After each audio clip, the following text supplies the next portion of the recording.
The Gatwick airport has been thrown into chaos this week because of deliberate drone disruption. 2 drones were spotted flying near the perimeter of the airfield. That was on Wednesday evening.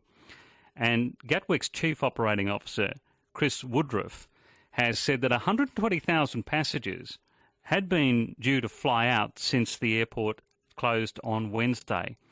I would say if you're one of those 120,000 passengers stuck in the coldness of the Gatwick airport, you would be furious and you would curse drones for the rest of your life. The Army has been deployed to assist with the police operation. On the line from overseas, we've got Oleg Vornik.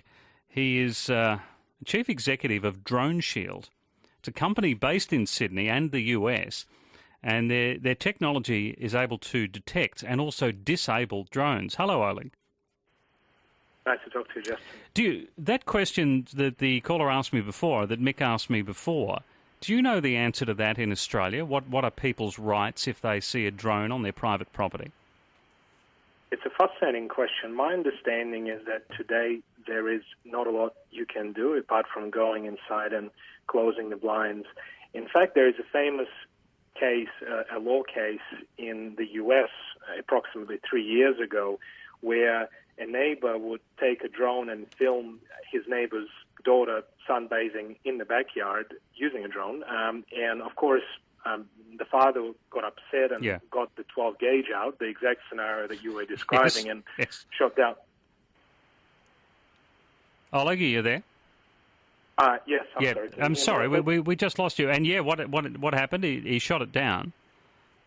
He shot it down, and there started a lawsuit where the owner of the drone was claiming private property, and the guy who shot down the drone was claiming violation of his private space, and the thing ended up bouncing back and forth, I think, all the way to the Supreme Court, and I'm not quite sure what the ending was, but I think the bottom line is it's the exact case where technology is outpacing the legal environment, and there's just no clear determination.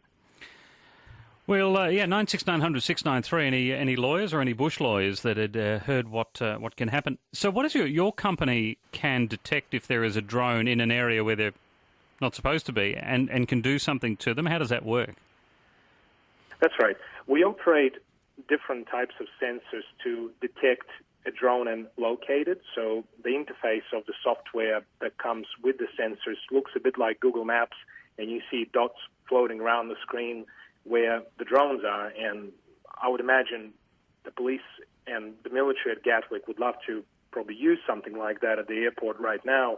And then in conjunction with that, we have disruptors which effectively emit radio frequency noise on the same frequency ranges that drones use, which overwhelms the drone and triggers it to either safely come down or go back where it came from.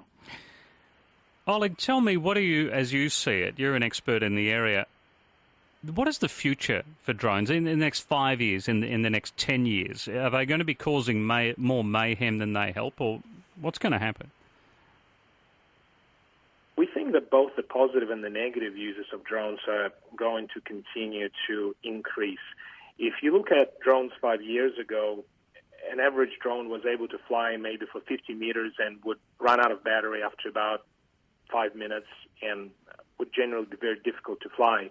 Drones today, as you can see, can go easily over 5, 7, 10 kilometers, can fly half an hour, some even 2 hours on a single battery charge, very easy to navigate, and we see that pattern continuing very rapidly. So drone swarms is certainly the next thing. So whoever sent those 2 drones to Gatwick in several years' time will easily be able to send 50 drones on the same control. Yeah. So the danger is certainly going to continue to escalate. Oleg, thank you very much, Oleg Vornik. They're going to have to